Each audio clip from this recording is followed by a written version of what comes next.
और मुचकुंद गुफा में जाकर के प्रवेश कर गए। सो मुचकुंद महाराज सो रहे थे।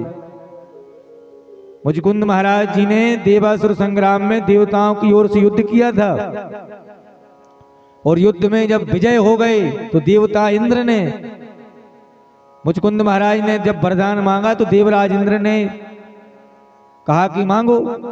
तो इन्होंने सोने का वरदान मांगा था कि हम बहुत थक गए हैं, हम सोना चाहते हैं, और महाराज जो भी जगाएगा हमारी नेत्र ज्योति से वह नष्ट हो जाएगा।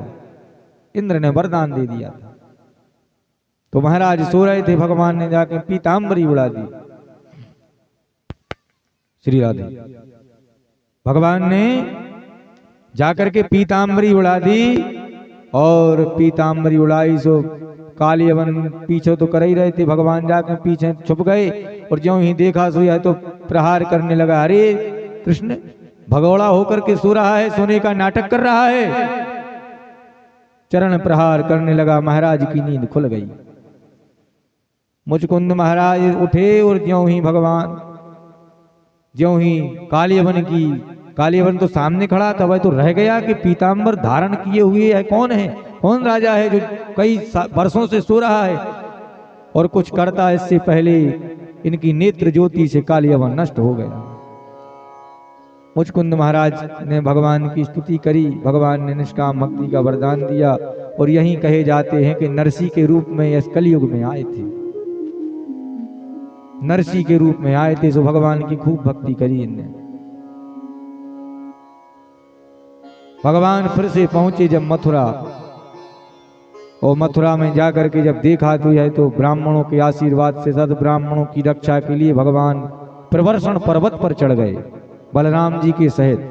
उसी रात्रि में भगवान ने 144 किलोमीटर में द्वारिका बसाई। द्वारिका बसा के सभी मथुरा वासियों के लिए वहां स्थापित कर दिया था।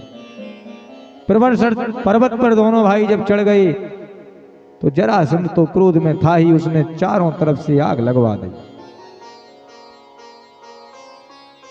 चारों तरफ से जब आग लगवा दी तो समझ लिया कि यह जल के नष्ट हो गए। प्रसन्न होकर के भागने लगा। प्रसन्न होकर के चला गया अपनी नगरी, और भगवान ने पहले ही अपनी द्वारिका बसा ली थी, और भगवान ने ज्यों ही छलांग लगाई सो द्वारिका में प्रवेश कर गए। बोले द्वारिकाधीश भगवान की जय। दोनों भैया द्वारिका में प्रवेश कर गए। सभी कहने लगे द्वार कहाँ है, द्वार कहाँ है। 9 द्वारों की द्वारिका है, द्वार कहाँ है, द्वार कहाँ है कहने से होगा ना द्वारिका। द्वारिका में भगवान को राज्य होगा। सभी जो है प्रसन्नता से रहने लगे। और उसी समय भगवान भीष्मक सुताम रुक्मणी रुचिरानना राक्षसीन विधानेन उपयेमा इति श्रुतम्। उसी समय कुंदनपुर की राजकुमारी महाराज भीष्मक की पुत्री है रुक्मणी। रुक्मी इनका भाई है। भगवान तो अपने द्वारिका में राज्य कर रहे हैं, लेकिन कुंदनपुर की राजकुमारी को एक दिन अपने भैया के द्वारा समाचार मिला कि इनका विवाह तो शिशुपाल के साथ होने वाला है।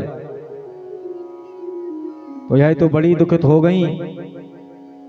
कहने लगी यह कैसे हो सकता है, मैंने तो सदैव से कृष्ण को ही अपना पति, द्वारिकाधीश को ही अपना पति मान रखा है।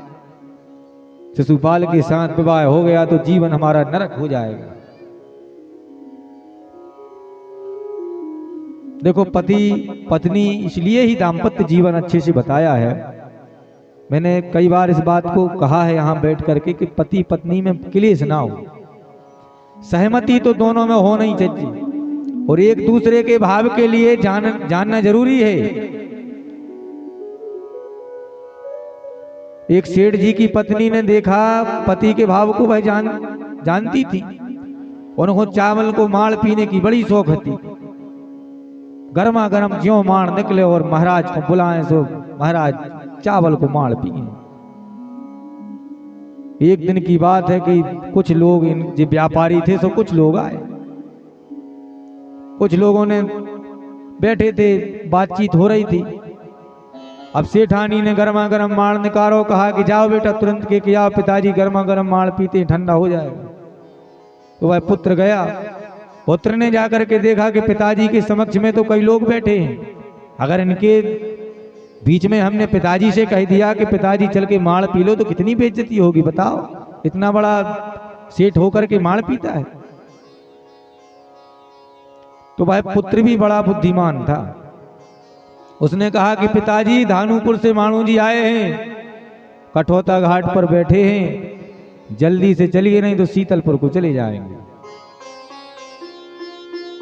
अब भाई जो बैठे थे तो भाई तो कहने विचार करने लगे कि कोई धानुपुर नामक गांव होगा, मानू जी नामक कोई आए होंगे, कठौता घाट पर बैठे होंगे, वो नहीं जाएंगे तो शीतलपुर नामक कोई नगर में चले जाएंगे। तो पुत्र की बात को पिताजी ने ही समझी, वो माताजी ने बुलवाया था, और जो लोग वहां बैठे थे वह नहीं समझ पाए कि बात आखिर में है क्या। तो बात कुछ और थी और समझे कुछ और। ऐसे ही शास्त्र हमारे कहते कुछ हैं, हम करते कुछ हैं। वह कहते हैं कि पशुओं की आहुति मत दो, जीवों की हत्या मत करो, यज्ञ में दो ही मुख होते हैं, ब्राह्मणों का और अग्नि का, इसके द्वारा दो, भस्मी में आहुति मत डालो, ऊसर भूमि में बीज मत डालो। ये सब शास्त्र जो आदेश करते हैं, पुराण जो कहते हैं, कभी कभी ऐसा हो जाता है कि कहते कुछ हैं, हम अर्थ कुछ लगा लेते हैं और अर्थ का अनर्थ होने में देर नहीं लगती। तो कहते हैं कि महाराज सिद्धि मिली नहीं। कोई भी सिद्धि के लिए अगर कार्य किया जाता है और वह कार्य में अगर त्रुटि हो जाती है तो अर्थ का अनर्थ हो जाता है। और भगवान की प्रसन्नता के लिए अगर गलती भी हो गई है कोनो पूजा पाठ में तो कोई बात नहीं, संस्कृत पढ़वो अगर कम आ रहा है, और कोई भी स्तोत्र का अगर आप पाठ करना चाहते हो तो खूब करो, निष्काम के लिए सरलता से भगवान को रिझाना चाहते हो, और कोई भी सिद्धि नहीं है मन में तो खूब पाठ करो, संस्कृत को पाठ तो कर, अब कोई कर ही नहीं रहे। और बताया जाए तो हिंदू धर्म में संस्कृत ही हमारी भाषा रही है। राज के युग में संस्कृत कोई पढ़ना नहीं चाहता और संस्कृत कोई पढ़ना जानते नहीं, बहुत कम लोग मिलेंगे। इंग्लिश मीडियम में चले जाओ तो बन है न।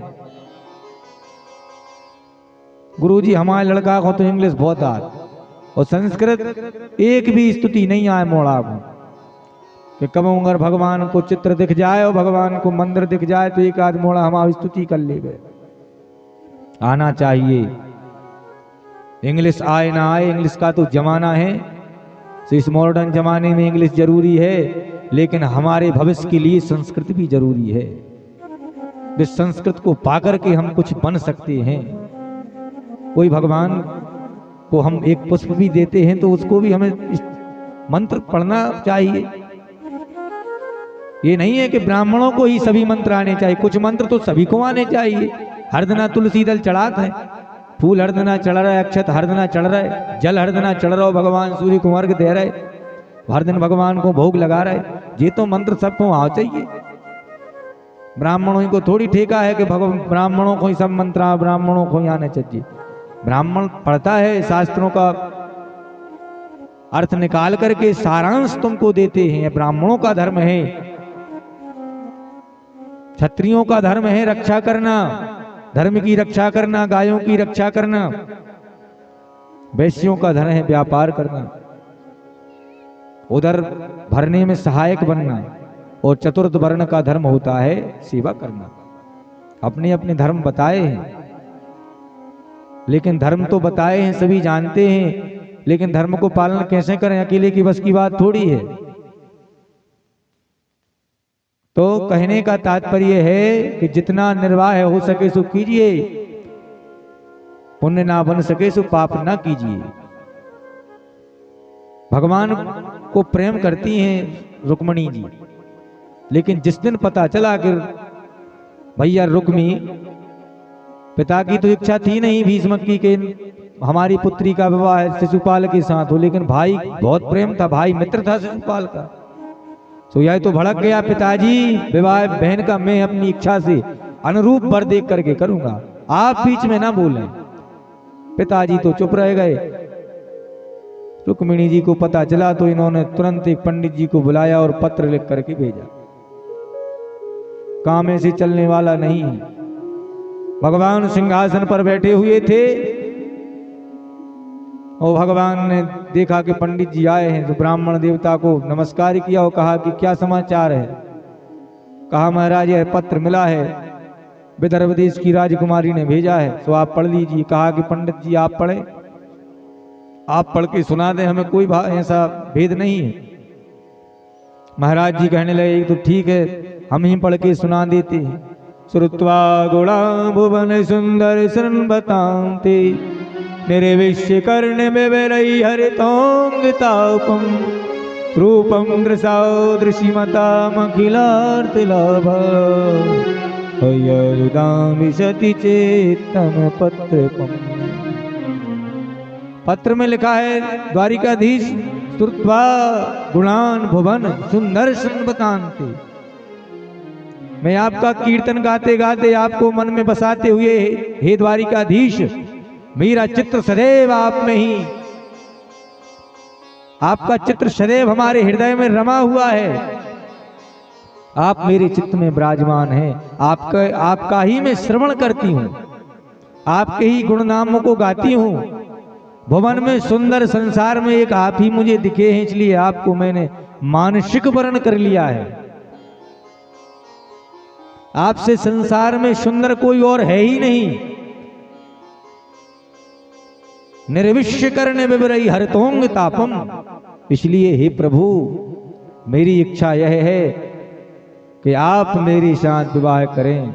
मेरा विवाह शिशुपाल के साथ हो रहा है, अगर मेरा विवाह शिशुपाल के साथ निश्चित हो गया है, अगर होने वाला होगा तो मैं प्राण त्याग दूंगी, लेकिन विवाह नहीं करूंगी। इसलिए इस मूलता का शुल्क चुकाने के लिए आपको यहां आना है। और आपको अगर लगे कि हमें कई सैनिकों की लाशों के ऊपर से गुजरना पड़ेगा, कई राजाओं की लाशों के ऊपर से गुजरना पड़ेगा, तो उन लाशों के ऊपर से गुजरने की आपको जरूरत नहीं है। मैं अंतरपुर में निवास करने वाली एक नारी ही नहीं हूं, मैं एक वीर योद्धा की पुत्री हूं। और हमारे यहां एक रिवाज है कि गिरिजा मंदिर में जाकर के कन्या पहले विवाह के पहले पूजन करती है। तो गिरिजा मंदिर में मैं जाऊंगी, भगवती से आराधना करूंगी, उसी समय आप आ जाना। और हे प्रभु अगर आप नहीं आए तो मैं शपथ लेती हूं कि आपके अतिरिक्त संसार में मैं किसी के साथ विवाह कर ही नहीं सकती, मैं अपने प्राण त्यागने को तैयार हूं। विशति चित्त पत्रपम में यह भगवान के प्रति रुक्मिणी मैया ने लिखा है। ब्राह्मण देवता के मुख से यह वचन सुने तो तुरंत भगवान सिंहासन से उठ खड़े हो गए। ऐसी बात है तो तुरंत अभी चलो। रथ में बैठ करके भगवान तुरंत पंडित जी के साथ चले। थोड़े समय में बलराम जी आए, कहने लगे यह कृष्ण कहां चला गया, कृष्ण कहां चला गया। तो सैनिकों ने कहा कि महाराज एक पंडित जी के साथ गए हैं। तुरंत अभ्यास हो गया कि जरूर ही कुंदनपुर की राजकुमारी का विवाह है, विवाह महोत्सव में यह गया है, कुछ न कुछ गड़बड़ होने वाला है, इसलिए हमें भी वहां जाना चाहिए। तुरंत इन्होंने कुछ सेना की टुकड़ी को लिया और चल दिए। भगवान पहले वहां पहुंचे और मैया गिरजा पूजन करने के लिए आई। तो भगवती से प्रार्थना कर रही थी, हे मैया, हे भगवती मैया, या देवी सर्वभूतेषु मातृरूपेण संस्थिता, नमस्तस्यै नमस्तस्यै नमस्तस्यै नमो नमः। हे मातेश्वरी, हे जगदम्बिका, हे पार्वती, हे गौरा मैया, हे गिरिजा मैया, मैंने किसका मैंने वर्ण किया है, मैंने आप तो जानती हो, आप तो हृदय के भाव को समझती हो, इसलिए मेरी इच्छा को, मेरे मनोरथ को आप पूर्ण कीजिए। इतना कह रही थी कि पंडित जी आए, मैया के बाएं अंग फड़कने लगे। बाएं अंग माताओं के शुभ होते हैं, शुभ संकेत को सामने देखा। पंडित जी क्या लेके आए हो? कुछ भेजा नहीं द्वारिकाधीश ने? कहा कि द्वारिकाधीश का पत्र नहीं, मैं द्वारिकाधीश को ही लेकर आया हूं। मैया बड़ी प्रसन्न हुई और ब्राह्मण देवता उस समय भगवती लक्ष्मी ने ही मानो आशीर्वाद दिया। क्षमा बड़ों को चाहिए, छोटों को उत्पात, और कहा विष्णु को घट गयो, भृगु ने मारी ला। उस समय के वरदान को भगवती याद कर रही हैं, मानो उस श्राप को वरदान में बदल रही हैं। जब भगवान को भृगु जी ने छाती में चरण प्रहार किया था, उस समय भगवान ने हाथ जोड़ करके यही कहा था कि मेरी छाती वज्र की हो गई है दुष्टों को मारते मारते, हे ब्राह्मण, इसलिए तुम्हारे चरणों में कोई कष्ट ना पहुंचा हो, क्योंकि देवाधीनम। कहना चाहते थे भगवान कि आपके चरणों में कोई कष्ट ना पहुंचा हो।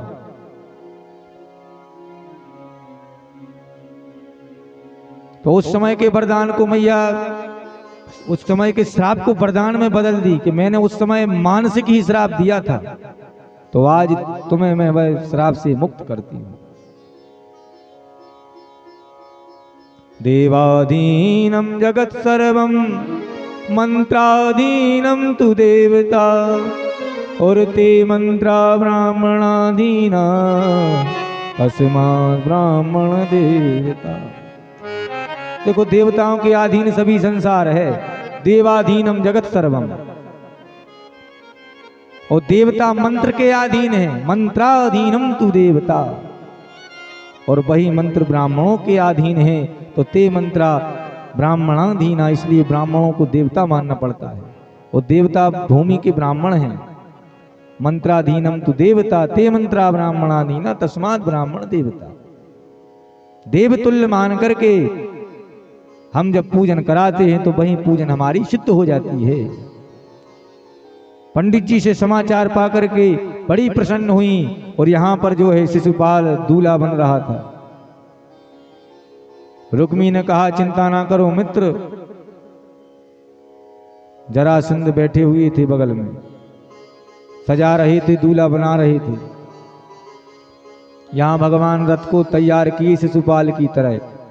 महाराज भीष्मक को पता चला तो स्वागत के लिए गए, भगवान का स्वागत किया, क्योंकि महाराज की इच्छा वही थी कि रुक्मिणी का विवाह द्वारिकाधीश के साथ हो। तो अपना मनोरथ सिद्ध करने के लिए वह भगवान के चरणों में गए, प्रणाम किया। भगवान दूल्हा बनने लगे, और यहां पर जो है शिशुपाल तैयार होता रहा। भगवान दूल्हा बन करके आए, और मंदिर के समक्ष में भगवान खड़े हैं। जो ही सैनिक लगे हुए थे मैया की रक्षा के लिए, और सैनिकों ने ज्यों ही द्वारिकाधीश के मुखारविंद को देखा सो मुग्ध हो गए। उस समय भूल गए कि हम क्या करने के लिए यहाँ आए थे।